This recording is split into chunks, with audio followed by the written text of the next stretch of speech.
Magandang araw sa inyong lahat. Good morning, good afternoon, good evening po sa lahat ng nakikinig po. Hello to all our viewers from here and around the world. Napakaganda na ating talenteman ngayong hapon ito. Isang mainit na pagbati po sa inyong lahat. Well, friends, welcome to the Bridges Show. I'm very happy to be here, and I think it should be a really interesting and fun topic. But there are things you want to learn. So I wanna take it from there and then I listen to them. meron sila mga mitiin upang maging makabuluhan pa ang pagiging Katoliko. Lalong-lalo na sa susunod na henerasyon. Sa akin po, sa mga kabataan, use competence as a basis. In real life, hindi naman talaga tayo tumitigil sa buhay. Kailangan talaga tuloy lang ang buhay kahit anong challenges natin. Palawan, Cebu, Baguio City, Atty. Dwight, pati La Union. So we are saying that revenge travel is real. Mas kailangan natin na i-share ang hiwaga ng sining sa mga tao.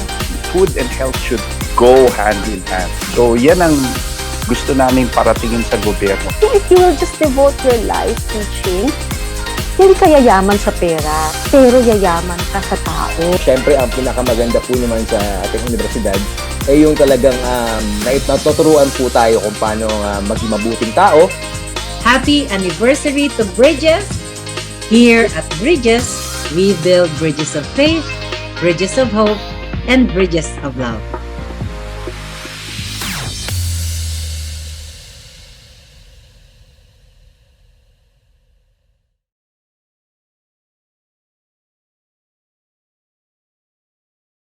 Good morning, good afternoon, good evening to the followers of Bridges around the world.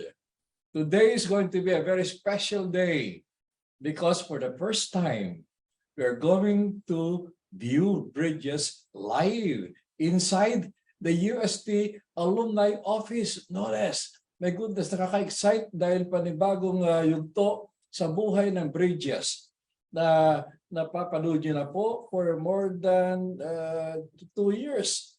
Mahigit pa. Isang munting pangarap na naging isang ganap na katotohanan at marami na pong nalakbay na iba't ibang klaseng paksa patungkol sa buhay ng mga alumni at ng mga tanyag na alumni sa industriya. My dear friends, good evening. And thank you to our sponsor for this episode, the UST Atelier Alumni Association, headed by the no less than the dynamic, the very generous Maripe. Thank you for bringing life, for bringing art with an instant life again. My goodness, you're a very good leader, Marie. Thank you. And we also thank our technical staff for providing us with this wonderful technology. If you notice sa background natin, yan po ang ating UST chapel, and then to your left is the main building, and of course, live na live po tayo. Today is a very special day, as I mentioned, because we will be tackling, among many other things, the importance of art, sining sa buhay ng Pilipino. And no better person to discuss that is one of the youngest printmakers or artists we have in the Philippines. We're so lucky to have him, also a product of UST. I will be introducing him more in a little while, but let me just give you a brief background of what we're gonna have. Dreaming is a theme which has greatly evolved throughout the history of art. We are often fascinated by artists who express surreal and dreamlike ideas and imagination through their artwork, which leaves us with an experience halfway between the visible and the invisible world. And in today's episode of Bridges, get to know a prolific Thomasian painter and printmaker who established the art studio Bahaysining as a vehicle to promote and create a space for those who have a passion for visual expression. I love arts. I believe arts embraces, enhances the human soul. So for this particular episode, we're going to tackle yung mga philosophical, mga surreal, at mga different aspects ng patungkol sa sining. Okay, so we encourage you to stay with us for the next hour as we tackle Bahaysining, Tubig at Langis. So let me formally introduce to you our guest speaker for this particular episode, no less than Mr. Janos Delacruz, a Thomasian graduate of advertising arts, a consistent winner in national student art competitions during his time, and a recipient of the prestigious Benavides Award for Outstanding Achievement in 2006. Later on, we'll get to know more about his many achievements in the world of art. But I think it's only fitting and proper to mention that it was the Cultural Center of the Philippines named him as one of the 13 most prolific artists in the whole Philippines. So my dear friends, papatiin po natin ang aking kaibigan, Mr. Janos Delacruz. Janos, welcome to Bridges. Thank you very much, Sir Henry. It was nice. Thank you very much for inviting me. I would like to thank the Alumni Association, the UST Atelier Alumni Association, the UST Alumni Association, and most especially my dear President Marisa Peyang for considering me to be part of this Bridges. Yes, at alam niyo, marami po tayong artist. Kapag sinabing Thomasinong artist, automatic top of mind yan. Just recently, namalas ko po, napanood ko yung kanilang isang proyekto, ang title ay Vision Compendio, wherein nagsama-sama po higit na 50 o mahigit pa kay nila Ramon Orlina, Raul Isidro, Chioda Tuin, ay napakagandang programa na simultaneous, Janos, no? Yeah, correct. Ginawa sa podium? Sa podium and sa Molito in Muntinlupa. Okay. But actually, the beauty of yung exhibition, mga projects namin, especially in Vision, is this is not the first Vision exhibition. We had the previous exhibition sa Ayala Museum sa Artist Space na ang title naman is Vision Insight. And lahat ng mga participants doon is yung mga award-winning nating mga alumnus, mga nanalo sa Total, nanalo sa TOIM, nanalo sa Titan, at saka mga very prolific na mga artists. So I was lucky na I curated that show, and ang sumunod nga doon is yung Vision Compendio na kinurate naman at saka hinandle ng Art Lounge Manila under ng Atelier Alumni Association namin. So we got to invite a lot of great artists, and at the same time, it was almost like a mini homecoming. We saw the young, we saw the old, and we saw the contemporary emerging artists from our college. Alam mo, you talk about the young and the old. In what I saw sa podium doon, si Janos po yung pinakabata. And yet yung mga gawa niya, ang marami nakapila. Ibig sabihin, yung gawa niya ay refleksyon ng ating contemporary society, no? At ang kagandahan doon, yung young and old na yan ay naging relative sapagkat ang paksa nila ay pinakita yung kahalagahan ng sining sa kaluluwa ng taong bayan. So Janos, ano yung nag-motivate sa'yo? Ano yung nag-trigger sa'yo para mahalin ang ginagawa mong printmaking, pati ano isa? Sa painting. Painting. And I'm also a sculptor. Actually, what inspired me is when I was younger, ang actually first memory ko talaga when I was young is yung dad ko kasi is artist. So, wait, daddy niya po ay walang iba kundi si Phil Delacruz. Yan po. So, first memory ko, like I was like 4 or 5. I remember na nandun ako sa studio ng tatay ko, nagdo-drawing. Kaya meron ako certain fascination sa work on paper. Kasi, yun yung unang beses kong memory ko is gumagawa na ako. Kumbaga sinasabayan ko yung tatay ko. So pag gumagawa ako, una, nagmimimik ako. Minsan naglalaro lang ako. Then through the years, doon na-develop yung passion, yung inner longing ko gumawa. Kasi ako as an artist, I don't really consider myself as a painter or a sculptor or a printmaker. Foremost, I consider myself as a storyteller. So it just so happens to be na yung medium of preference ko instead of literature is the visual medium. Okay. And then maganda sinabi po ni ma-pick up ko lang. So yung ginagawa ng magulang ay pipick upin ng ating mga anak. So hindi niya ninais, pero dahil sa inspirasyon na nakuha niya sa kanyang ama, ito na po siya ngayon.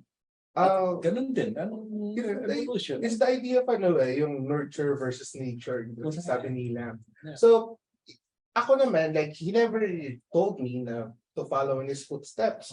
Pero, may inner longing din ako na gumawa. Siguro sabihin lang natin, nasa nature ka na din yun. Kasi, if I can do anything else, iba gagawin ko. Pero, tawag ng puso ko talaga eh. Merong great artist na nagsabi noon, not a day without a line. Kasi, ang idea kasi doon is, any day na hindi ka man na nakagawa ng anything creative or makaguhit o makapinta, it's, for an artist, it's a day wasted. Kasi, meron kang inner calling eh, na you have to express yourself, you have to create. So, again, nature is DNA. So, pwedeng pinanganak ka sa pamilya ng mga artist, but equally important is the nurturing side. Kailangan payabungin, alagaan, na hindi porket maganda yan, pag binili mo, pag di mo inalagaan, kusa siya mawawala, kusang mamamatay. So, tamang-tama yan, no? Yung definition natin sa buhay. So, ano kaya ang nagiging sanhi ng isang batang, kasi ang kadalasan sinasabi, art for art's sake, naman pera dyan anak eh. Diba? So, mali ba yun o meron bang, anong take mo sa ganung? Actually kasi merong common misconception ang tao about art. Like for me, for personal lang. Because whenever we watch it on television or in any form of visual stimulation about ang art, lagi nakikita natin yung artist upo sa isang madilim na lugar mag-isa, gutom, tapos magpipinta for like 30 seconds, and all of a sudden, pagpinta mo ng, pagbibisik-bisik ka ng pintura, then all of a sudden, tapos na ang painting. Actually, painting or creating art is more than that. It's not computed by time, but it's actually a philosophy in life. Yeah. Kasi we do not choose to be artists just because we want to be artists. Pero at the same time, yung art for art's sake na, yung concept nila na struggling artist, yung mga artist na gugutom, it used to be pwede. Pero ngayon sa modern setting natin, sa contemporary era natin, especially ngayon na you can now have the ability to self-promote social media, you are able to no longer be indentured na mayroong mag-promote sa'yo. You can actually showcase yung work mo without relying only on certain publications or venues para mapakita yung trabaho mo. Ngayon, there's a whole wide world na makita yung trabaho mo. Yeah. Again, nugget from what he said, art is not computed by time. Art is an expression, a philosophical expression of life itself. Right? Sure. And then demystify na there's no money in art. Ay nako, pag makita niyo yung mga paintings sila, yung mga presyo, magugulat ka. And I remember, Janos, during the pandemic, di ba, naging yung online art selling? Yeah, actually, auction, nag-zoom. Actually, dito, that's the good and the bad during the age of pandemic. Na nagsara ang mundo. Pero if ako, like ako as an artist, it was a sad time. But honestly, the most productive time ng buhay ko was during the pandemic, the 2 years na literally may lockdown. Because you had no choice but to paint. You had no choice but to be alone, but to create. And ang art kasi, it's not, especially painting, it's not really a community type of work. It's very introspective, very sarili mo lang. So it gave us the time to actually create and self-reflect sa ating mga trabaho. During the pandemic, I was continuously working. So I always try to take advantage of whatever time it is to create. Kasi I actually have a belief kasi in art na you cannot wait for inspiration.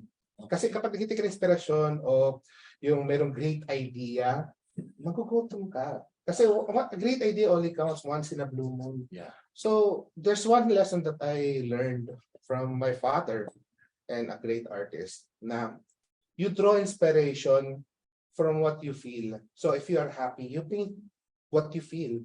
If you are sad, you paint it. If you're angry, you paint it. If you're in love, magpinta ka. Pag heartbroken ka, pinta mo. So you always create whatever mood mo. Sometimes artists, it's not always a fun experience. It's you have to. It's a lot of work and a lot of personal sacrifice. And we all know very well na yung pag-aaral ng Harvard, no, yung multiple intelligences. Siya po sinimulan ni Howard Gardner through arts. There are 9 intelligences at nagsimula po yan through the Project Art Spell. Kasi sinasabi ni Howard Gardner, when you express yourself through the medium of arts, it touches all other intelligences. And sinabi rin po ni Janos na kahalagahan that you don't need to be inspired to do what you're supposed to do. Whatever you feel at a particular moment, express it. So, nakikita niyo po yung tugtog, no? Storytelling, life itself, and connect it, and then it will enhance the human spirit. So even if you're sad, accept that you're sad, but take it as a platform for you to elevate to a higher level. Correct. That is the beauty of art. Art with a human soul. I think ang art naman kasi talaga is a reflection of the times, a reflection of the artist. It's a reflection on yung ongoing struggles and at the same time passion ng society natin.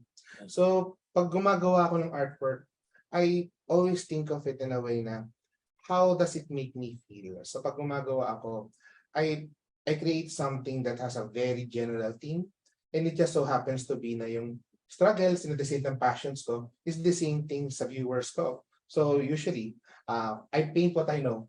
So, Batang Catholic school ako from grade school to high school to college. Okay. Product ako ng Catholic education.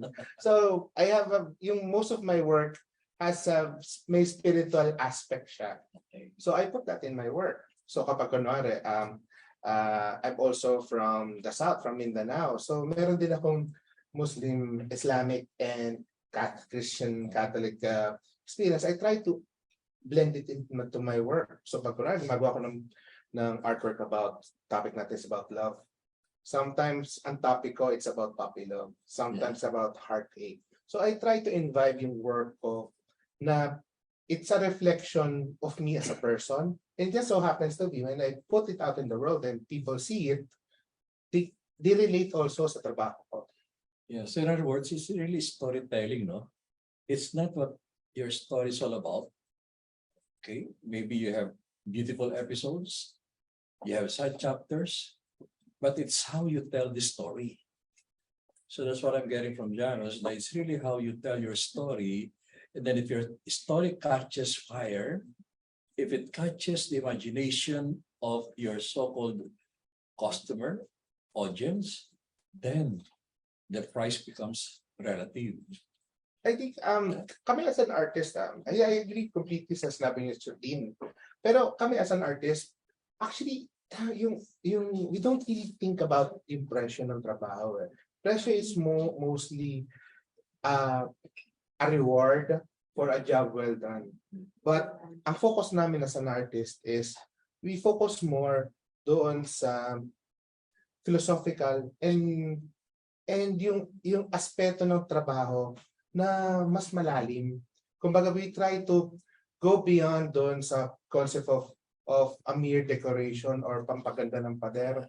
We as an artist, I hope na I do try to create works that tells a certain level of perspective, my perspective of my generation. Kumbaga. Okay, and the beautiful is that how you mix a generational platform into intergenerational. Kasi ito sa Vision Compendium, iba-ibang artist, iba-ibang medium, may sculpture, may metal art, okay, etc. And yet they speak of a commonality.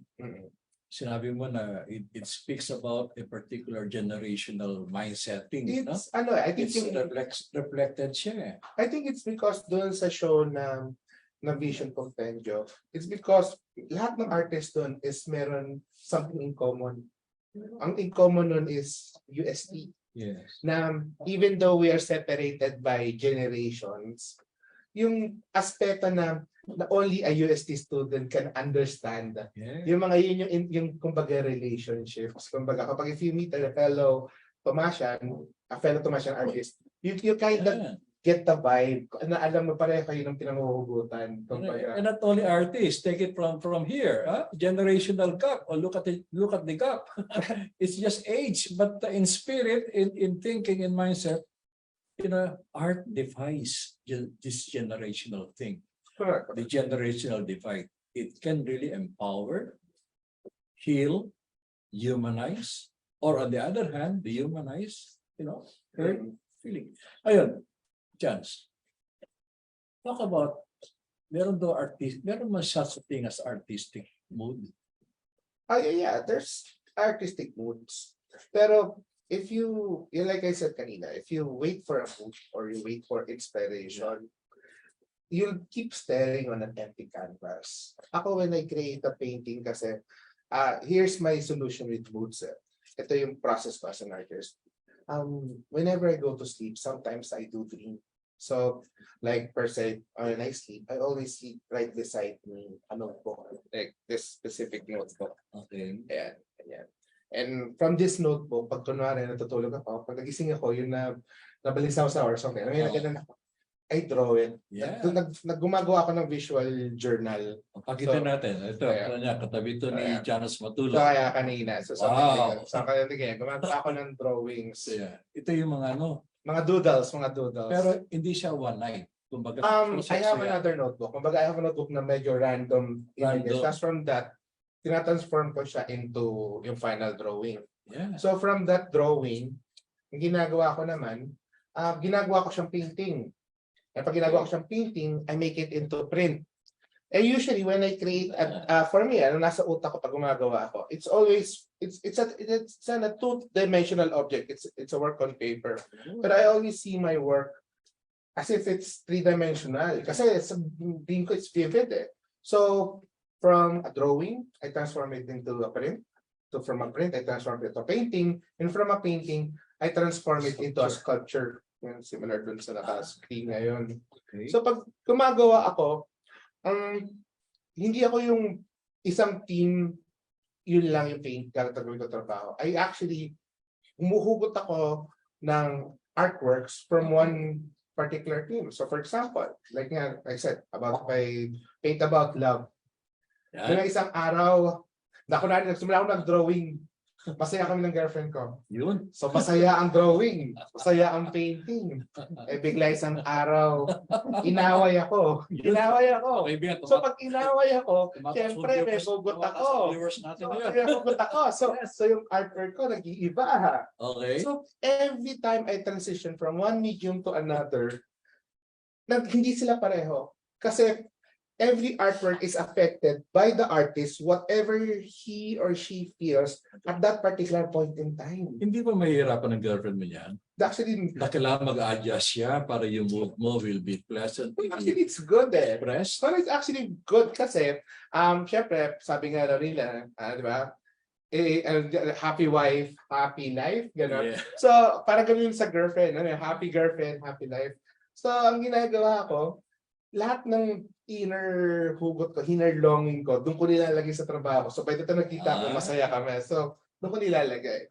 Pero that's what goes with artwork eh. It's always autobiographical. In some ways or form, it's always a piece of the soul of the artist goes to the artwork. So sometimes when an artwork creates an artwork, he puts himself doon to the point na it is like a mirror. So anybody who views the artwork, it also affects the artist kasi you're showing them a piece of yourself eh. Yeah. Kasi by nature, like ako, I'm actually very introvert. Okay. But I'm a very introverted person. I like to work alone. I like to work on my own stuff. But there are some moments, especially in art, when you already are exhibiting your work or trying to or doing a workshop, you have to show enthusiasm. So nagkakaroon ng duality. Yes. Na on my own personal time, I'm an introverted. Pero but when I go outside of my studio, and makikihalubilo na ako sa tao, I have to be extroverted. Okay. Yeah, I think that's the other mood I wish to refer to, no? Yung the psychological mood na kailangan daw pag artist ang jowa mo o ano mo, kailangan mas malawak ang pasensya mo dahil yung mood swing, no? Does it happen to you or is it normal to say na ganyan ang artist meron talagang mood swing na minsan predictable, minsan unpredictable, minsan decoded, minsan mysterious? I think, how would you explain that? I think artists are more sensitive and actually more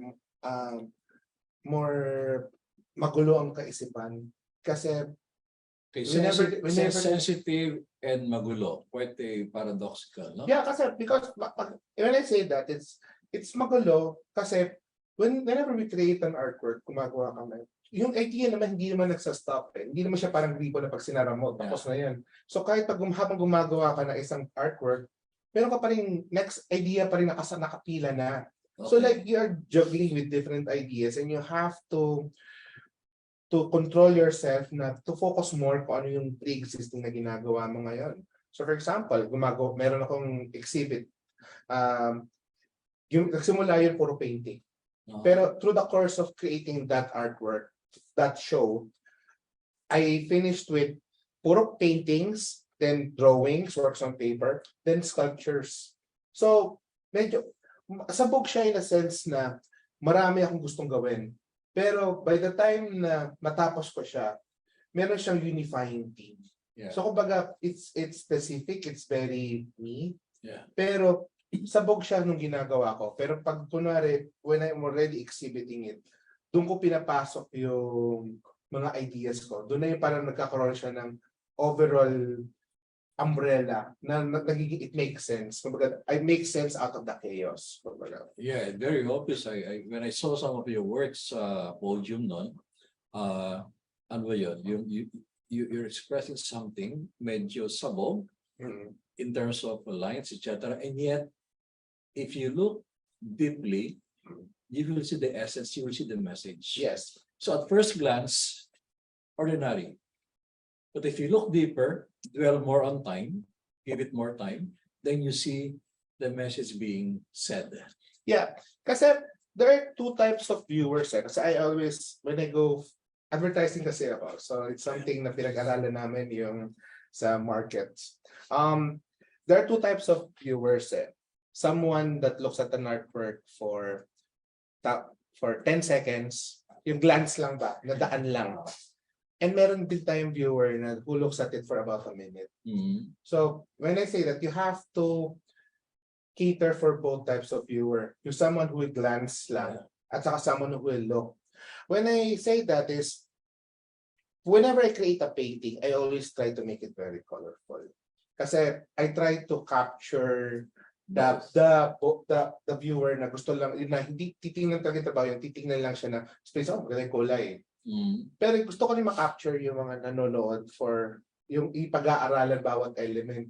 So pag gumagawa ako ng painting, if you look at it per se na sa itsura niya, it's very colorful, very bright, vibrant, very happy. Pero if you look at the images, the lines, you will see a more serious, more philosophical themes behind the work. I always yung work ko to have a yin and yang, something good and something dark. So pag gumagawa ko ng painting, it has two meanings for me. So yan yung doon naglalaro yung duality sa art. Kaya that's nga yung the title of this talk is Tubig at Langis, oil and water. Yeah. Because if you do paintings, the medium that we always use is oil paint and watercolor, water base. Yes. In printmaking, it's also a play in oil and water. So So, Parang paradox of it's a paradox of life, yeah. And like kaming mga artists, sometimes we are very quiet. Tapos, pag mag-isa kami, we are very antisocial. Pero when we go out, they are very gregarious. Correct. Yes. So it's a conflict between two sides of the same coin. It's like a one coin, but it's the same thing. Baliktad lang. Yeah, kaya may mga terminologies, artist ka nga. Nasa artist mood ka na naman. Before it keeps my mind, napakahalaga niyan. May sinabi po si Janos regarding the importance of catering to both audiences, no? Yung 10-second fleeting and then kasi di ba sa education natin ngayon, sabi ni VP Sara, tanggalin yung mga peripherals, yung mga drawings.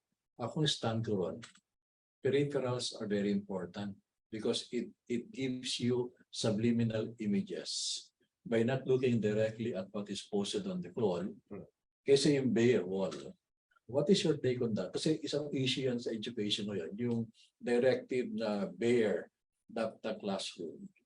Alam mo, it's important. There's a very big role and important role of art in our society. Okay. Kasi I will say kasi na I'm not an artist per se. I am a modern day storyteller. Because artists are actually the modern day storytellers of our time. It tells the culture and the attitude of the people of that certain point in time. And if you kunwari, even Egyptians, we don't know kung ano talagang buhay ng mga tao noon. Pero we judge them according to the art that they left behind. Ganon din ng mga Greeks, ganon din ng mga Romans. Even yung mga powerful nations ngayon, they are powerful because their culture is strong. Kasi yung mga artists nila, they tells their story. Kasi when artists create their story, it forms an identity of the people. The problem is if in schools, you remove yung mga peripheral images. Yeah. Tawag dito, and you just teach them 1 + 1 or ABCD, abacada, then you're raising a generation of people that is uncultured. Okay. And the problem is ito. I have this mindset kasi kami na you don't just feed yung as a nation you don't just feed the people food. You don't feed just the body. The art is the food of the soul. Culture is the food of the soul. And we cannot just nurture the body. But pabayaan mong gutom ang utak. Kailangan binubusog din ang utak. Yeah. Kasi nga, ang taong, sabi nga ni Rizal, ang taong hindi marunong lumingaw sa pinanggalingan. Diba? It's the idea that as a person, you have to, I'm not saying that you have to be an artist, but it should be part of the curriculum na binibigyan nyo ng pagkakataon ng isang tao maka-appreciate ng sarili ng kultura, sarili ng sining. Alala ko kada misa pa may press conference, no? At sabay sa rally, kadalasan hindi kino-cover yung press conference na masyadong logical, analytic. Ang kino-cover yung may galaw, yung may so it's very visual. So there you see, my dear friends, the importance of art and philosophy. And express mo yan ng tama, and it becomes a tool to liberate people from abject poverty. You liberate people from being conscious of what's happening in the society, not to rally, not to become demagogues, but to converse.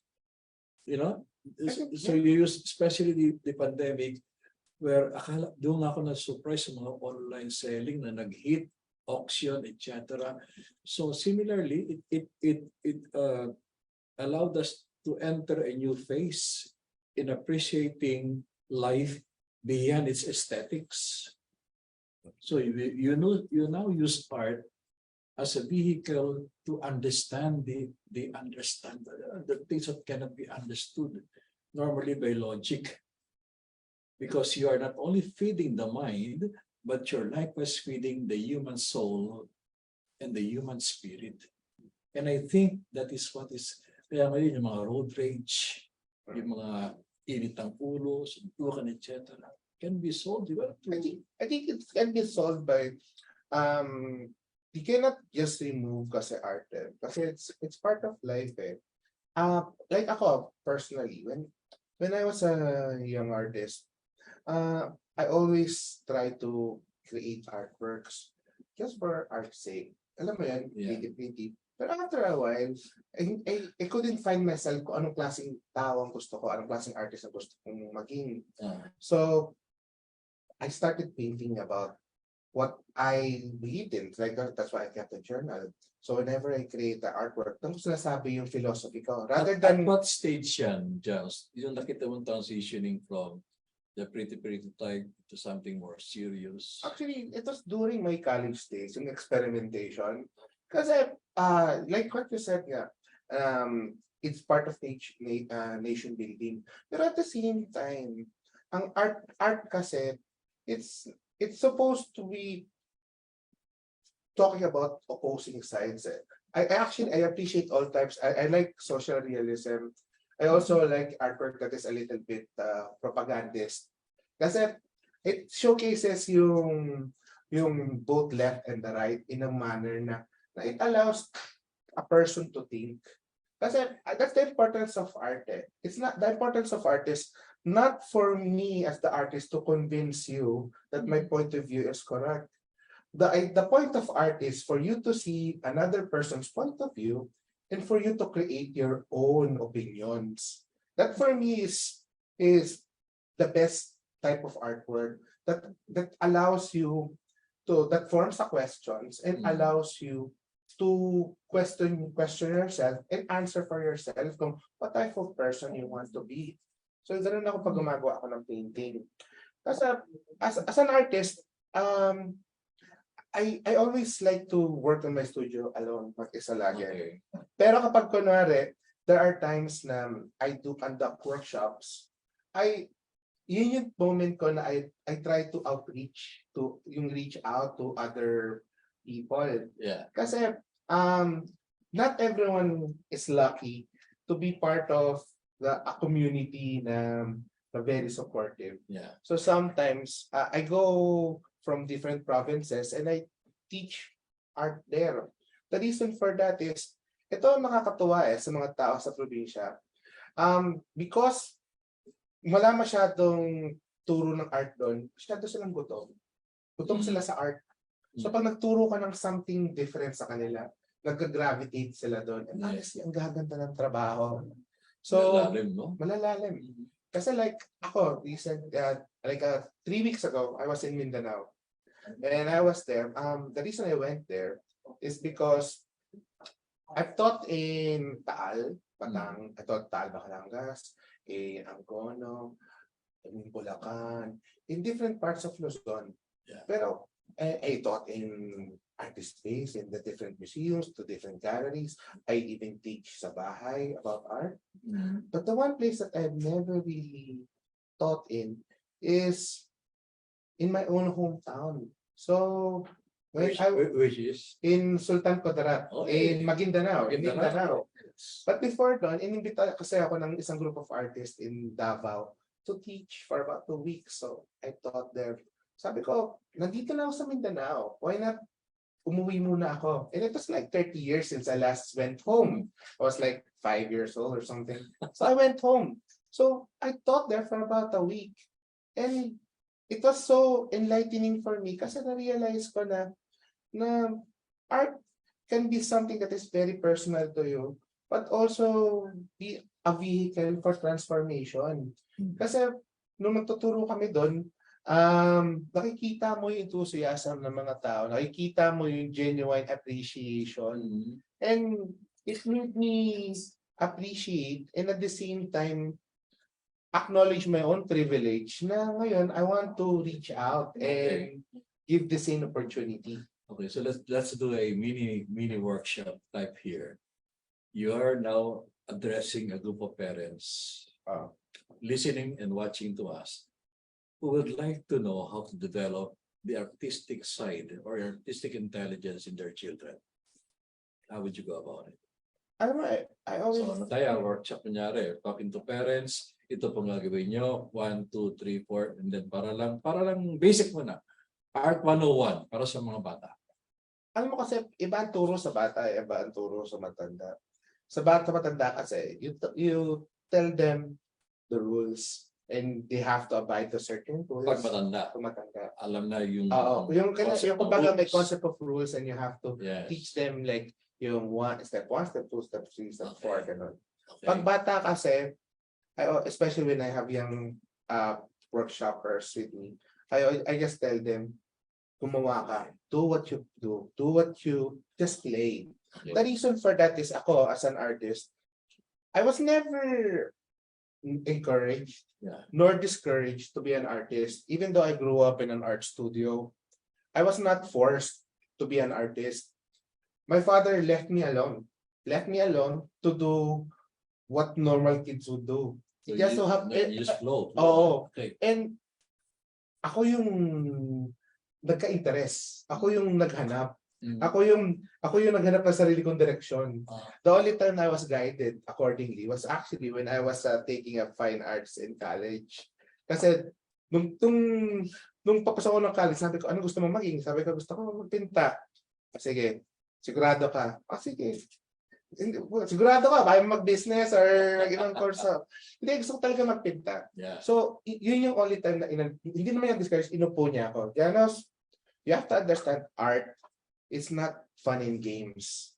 It is a serious vocation. It's a serious thing in life. Kasi sometimes you cannot just think when you are happy. Sometimes you have to follow a schedule. It's actually work. And that's the one thing I realized when I was in graduating and I was pursuing this full time. Yeah. It's not fun, to be honest. Most of the time, it's not fun. It's actually a very painful experience and you have to sacrifice a lot to pursue your dreams. Kasi pag gumagawa ka ng artwork, ito usually sa mga, especially sa bata. Pero before that, lesson learned. Pag bata tinuturo mo ng art, let go.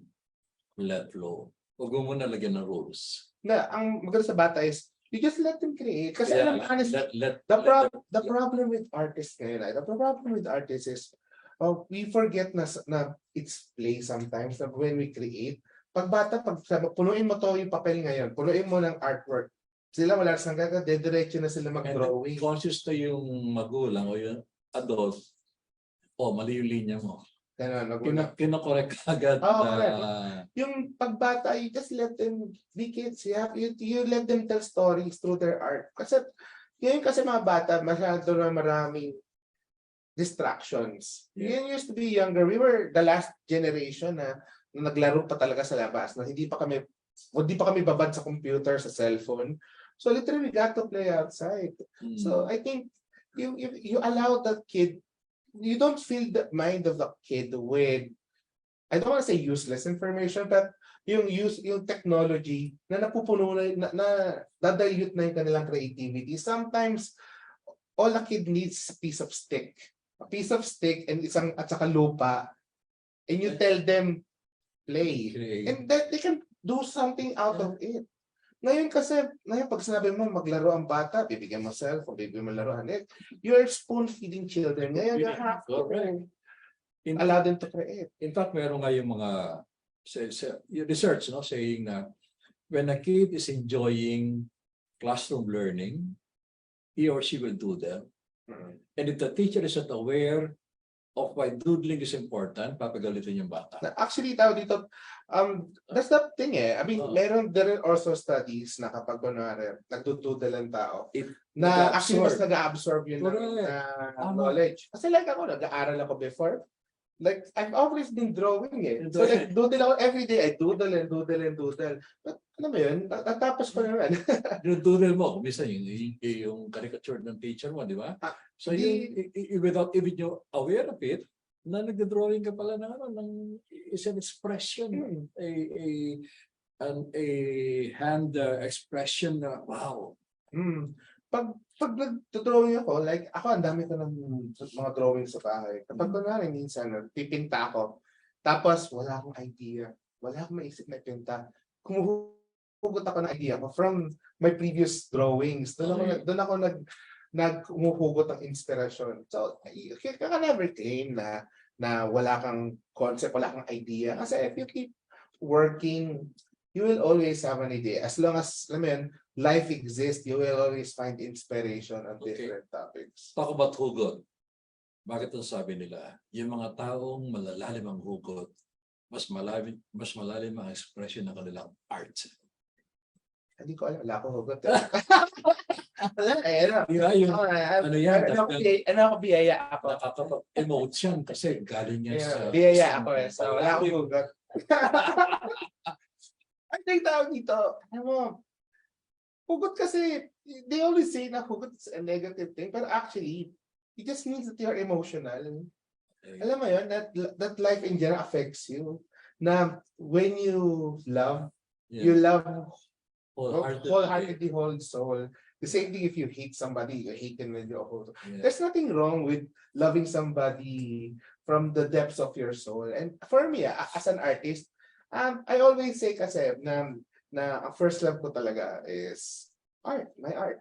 Second is yung family ko. But kasi I don't see myself doing anything else. So pag-gising ko sa umaga, yan ang una kong hinahanap na katawan ko. Okay. Alam mo yun, na I have to do it kasi not because I want to, but because I have to. So alam mo yun, I'm infatuated. So what's the recreational side naman? We go on the lighter side of a serious artist. What do you do? Hobbies, sports, or eating, whatever? Like, dito, usually when in real life naman kasi it's you cannot remove the artist from the person. And most of the time is I just work, I just paint. Pero syempre, when I do have my own time for myself, I like to travel. Okay. Pero that's a time for me to also to work. Kasi like for example, pag nagbakasyon ako, like recent nga, sa Mindanao, punta ako, I kept working. Nung I was there in Calamansig, I did 4x6 na painting while on vacation. Yeah. Kasi I don't believe the concept of vacation na sitting on a beach na mag-isa na merong mojito. For me kasi vacation is getting to do what you love with the person you love. You know what I mean? Yeah, That's for me, it's a vacation. So, it just so happened to be yung pinaka-vacation ko, if you wanna talk about vacation ko. Vacation for me, just turning off my cell phone. Patayin ko yung data na hindi ka ma-contact for a while. Then, just doing my own thing. Alam mo yan, if I want to work outside, I work outside. If I want to work inside, anything can be a vacation as long as alam mo yun, you are enjoying it. Kasi ako pag nagta-travel ako, I don't like the idea of traveling just hanging out. I like to work eh. Okay. It's something that I really enjoy. And I'm lucky kasi I have people in my life who understands and who support me wholeheartedly sa goals ko. Has there been any time in your life wherein you felt resistance from the people, from the family, or na yung sinasabi mong supportive? Ano para? May pagkakataon ba na you find yourself in a very unsupportive atmosphere, and how did you thrive? Not really. Kasi I don't believe in spending time with people na hindi naniniwala sa akin eh. Alam mo yun, kasi as an artist, I always believe in two things eh. As an artist, dalawa lang ang pinangahawakan ng artist, dalawa lang. Okay. Dalawa. Angas at talento. Okay. Kapag kunwari, pero mas importante ang angas kaysa sa talento. Okay. Ano kung bakit? Kasi ang talento, sabihin natin maangas ka, believe ka sa sarili mo. You want to be the best, pero hindi ka magaling. Okay. Hindi ka magaling. Ngayon magpupursige ka para maging magaling kasi gusto mong mag-angas eh. Pag gagalingan mo, ang talent na pag-aaralan yan. Ang talent na itatrabaho yan. Ang problema, pag magaling ka nga, pero wala kang angas, wala kang bilib sa sarili mo. So, hindi mas importante for me ang angas. Kasi ang talent na itatrabaho yan. There's no point of being an artist if you don't believe that you have something to say or you are the best of what you do. Kasi if you think you are mediocre, why be an artist? I agree, correct. In the same manner that we have redefined the essence and meaning of success. Na dati-rati, pag may dalawa ka, IQ, EQ, panalo ka na. Sa panahon ng pandemya, nakita natin yung third metric, DQ, diskarte, na parang angas. Kasi pag may diskarte ka sa buhay, alam mo naman traffic sa EDSA, hahanap ka ng paraan para ikaw madaanan mo, hindi ka malate sa pupuntahan mo. Ganun din, no? Kailangan ng buhay is not enough to have good intention. But the grit, you know, to really push you and push yourself. And actually, tao dito, the harshest critic you can have is yourself. Kasi pag nagtabas ka ng artwork, hindi naman alam ng viewer mo kung yan yung best mo. Pero you as a person, you know, if you did your job well, kung binigay mo yung lahat mo. Yeah. Ako as an artist, I always try to create the best possible work I can do. So that's why I always say na, I put a little bit of myself in all of my work. So it's a reflection on me. So, ganun din ako sa artwork ko. Sa painting ko kasi, like, I don't just do paintings. I don't just do sculptures. I don't just do prints. I do them, pinagsasama-sama ko siya. Kasi, as an artist... Ano yung, main difference ng printmaking, painting, and sculpting? In terms of output ng trabaho, marami ka natututunan sa bawat mediums na yun eh. Kasi like for example, sa painting, you can learn to be more spontaneous with colors. You can play around with colors. You can be free to ilabas mo yung inner beast self mo. Correct. But in print kasi, you have to be very analytical. You have to be precise kasi may chemicals involved and may steps na involved. So yung experimentation nun, it's limited. No, not limited, but it allows you to be a little bit more creative. Okay. So pag if yung art mo is more to details, maganda sa'yo sa print. So that's why I do print kasi I like to do graphic, I like to do design, I like to create linear images na very detailed. But I also like painting. So I try to blend them with one another na yung mga lines ko nilalagyan ko ng mga bright colors, mga colors na it adds a new layers painting ko. Sa sculptures naman, I enjoy sculptures kasi sculptures for me, it's the upper echelon ng ginagawa ko. Kasi whenever I create a painting or a print, I always imagine them as a three-dimensional object, something that you can touch, something that you can view from the side, from the back. Yeah. So it's a new for me. It's a new form of viewing my work. So pag gumagawa ko ng painting, I like to do all three of them. So that's why. But of the three, ano mas favored mo? Actually, may quote ako dyan eh. Ito lang ko sinasabi dyan eh. Yung asawa ko, painting. Yung kabit ko, sculpture. Ang first love ko, printmaking. Ganun. So lahat sila mahal ko equally. Okay. Iba-iba lang ang status. Okay. Isa si asawa, isa kabit, isa si first love. There you have it, gentlemen. You've learned a new way of looking at life. Yeah, pero kasi ako kasi as an artist, like if to be a visual artist, you have to be willing to experiment, to do your work on different types of mediums. Kasi if you only do paintings, you're not a visual artist. You are just a painter. If you only do sculptures, you're just a sculptor.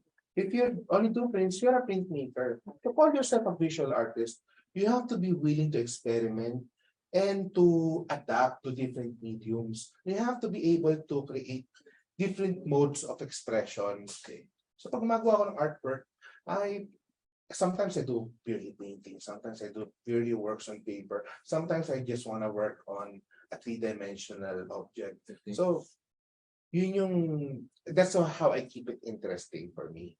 Okay, as we enter the last stretch of our conversation with Janos Delacruz, a very young visual artist, printmaker, painter, and sculptor, let's look at the situation. Janice, we are doing nation building planning. And as the head, I want art to play a prominent role. What would be the roadmap? If I want to use art as a vehicle to empower people to believe in themselves, to make them realize that every person is a genius, give me the roadmap. You want the honest answer? Yes. The support. That is all the artists. Support No, of support financial, okay. promotional, holistic, I don't know. But basically, it's support in all forms and aspects. Kasi we have a lot of great artists, a lot of talented artists here in Manila, in the provinces. What is lacking is the support. Okay, but I tell you, real politics, Janos, wala tayong resources. No, But I no. I mean, yeah, this is explain, an yeah. art talk. No, there is always the excuse. I will talk about my art, but if people tell me that there is no walang pondo, no, that's it's just baloney, but it's like a censored answer. Yan. Kasi if you have the ability to give 4-piece, okay, or you have the abilities for pork barrel, or you have the ability to whatever, magtayo ng basketball court, or magpatayo ng gymnasium na may pangalan ninyo, okay, you have the fund to pay for art class. I mean, I find it personal. Kasi like when I do workshops in the province, I always ask for support in the province. Best example ko niya. I know a guy who is barangay captain sa Angono. okay. Nag-workshop kami doon. Sila nag-sponsor. Barangay captain to. Kapitan ng barangay. May tarpaulin. Mayroong nagpakuha ng tent, nagpa-cater. Estudyante, 50. Kami nag-workshop. Pinondohan ng barangay captain. Kapitan lang ng barangay yun. Napondohan. Nasagot niya. Naturuan mga bata. Maraming natulungan. Kapitan barangay sagot, pero hindi masagot ni I'm just saying, yun lang. Yeah. So alam mo kasi honestly, it's not in my own small way. I like to work with people who are passionate like me. So like for example, when I do workshops, I also try to involve whatever LGU or whatever community leaders doon. Ako, as the artist, I can only do so much. Sometimes it's up to the people in the area to actually work hard. For example, nagturo ako sa Davao. Ang nagpondo nun is the actual art group. They're the ones who look for funds. We try to make an exhibition to help their cause. When I went to Calamansig, hindi same thing. Kasi kaso yung Alumni Association ng public school. Not the school, but the public school. So you cannot claim that there is no money or there's no, it's the lack of support. When I say support is ito. The reason I understand financial, but no, it's kasi everything. Everything. Kasi like ito. The reason I always say that art education is important in grade school, high school, and college is because we are teaching them not just to be an artist, but to appreciate art. Be refined. Na hindi lang maaalala ang artist every February kapag Arts Month, tapos gagawa ng exhibit. Kailangan, it's an ongoing thing, yung ongoing support. So, like ito, merong tourism and cultural departments. Saan na pupunta ang funding? Like you cannot just like say na dance contest and singing contest fulfilled ng arts and culture. That's why I really value, I really value your presence here, especially, alam mo, marami kaming alumni associations at isa sa mga napaka-active dito, ang UST Atelier. Yeah, actually, at yung leadership ni Marie, I mean, not to put Marie on the pedestal, kasi naniniwala ko sa kanyang pananaw. No, actually, hindi naman sa purito kay President Marisa Peyang. Well, actually, I have a story dyan kay Marisa. I always tell people ito. I always tell people ito. Tawag dito, she's the only alumni president I've ever encountered who never asked me for a donation, who never asked me for anything, who never asked the artist for anything. Pero, pero binibigyan namin siya. Kasi kami mga artists, we don't like it when you ask us for free stuff. Kasi when we create artwork, gastos din namin yan. When we give something, it's coming from a place of love. We give because we love them. Kasi we appreciate the support. When we love, we trust. So like for example, exhibit na yung sa kaya I'm so proud of yung UST Atelier Alumni Association. Kasi our organization is ganito na kasimple yan. Walang nakakaindi sa presidente namin na artist. Wala. You refer to Mark. Ha? You refer to the press corp? Yeah. Right. The reason, walang nakakaindi sa kanya. Like ako may mga moments na, like for example, I'll tell you a story. Yung medal namin, we had an award, Outstanding Atelier Honors. Yung medal na yon, have you seen the medal? Yes. It's lumalabas yun sa screen.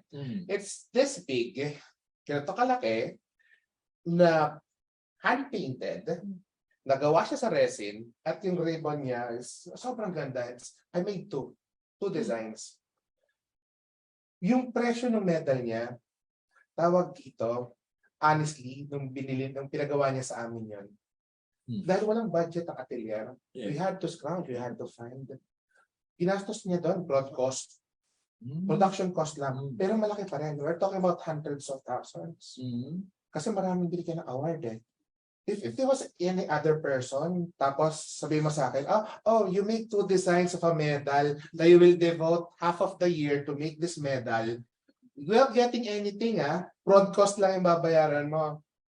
Ikaw pa individual yung pipirmahan yan, ikaw pa magpapackaging isa-isa. Gawin mo para excuse me, really? Presidente lang namin naman. Yan yung personal ko, na sa puso ko, ikaw pa lang yan. Sa puso ko, ayokong gawin. Kasi alam kong trabaho yan. At mapapagastos ako. Sayang ng oras ko. Pero pagkausap ko yung alin na yun, alam mo pa sa kunganga ko, yes ma'am. Anytime, yes ma'am, anytime. Pero sa puso ko, napapamura ka na, yoko. Pero yes ma'am, sige pa. Ako lang yun. Okay. Yung mga artists ng mga UST,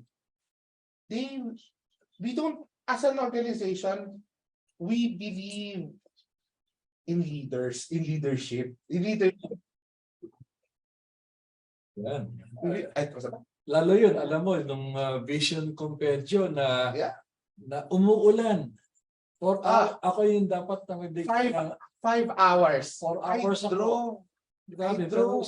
Ang dami pumunta. Almost 100 great artists. Yeah. For me personally, I drove 5 hours from my house. Yes. And the day before, I went home early to Manila just to attend that show. I was in Mindanao. I rode the plane red eye para lang maka-attend the exhibit na yon. So, that's what I'm saying about sa mga artists. We are tired of flattery. We are tired of flattery lang. Yeah. So kami, we believe in true leadership. So like ito, kung kunwari, like sa art, di ba? Yung sabi mo is yung anong pwedeng gawin ng community. Yes. Ito na. Rallying point na to. Yeah, medyo the final thoughts from Janos, the artist, the political activist, the whatever. I'm not political. Dito na political. No, this is not political. It's the idea of leadership na, alam mo yun, you cannot have a country without an identity. And the way we make an identity of the people is through culture. So, as an artist, like ako, sa association namin, we don't just follow the association just because it's the association. We follow it because of the leadership. If we truly believe on the leadership, we will follow. Yeah. Pero, alam mo, as a final thought sa artist, it's also important na I truly believe this as an artist na we don't really like to verbalize our personal thoughts. We like to put it on canvas, on paper. It's up to society to judge kung how you see it, diba? Yeah. Oh, so beautiful, my dear friends. Time is not with us at this point in time, but look at the background. Andun na, may ilaw na sa lapidan natin. Talagang very morantic ang ating experimentation ngayon. And I hope this will be followed again by live showings of bridges as we bring bridges to the hearts and minds of the Thomasian, of the alumni and our friends from other institutions.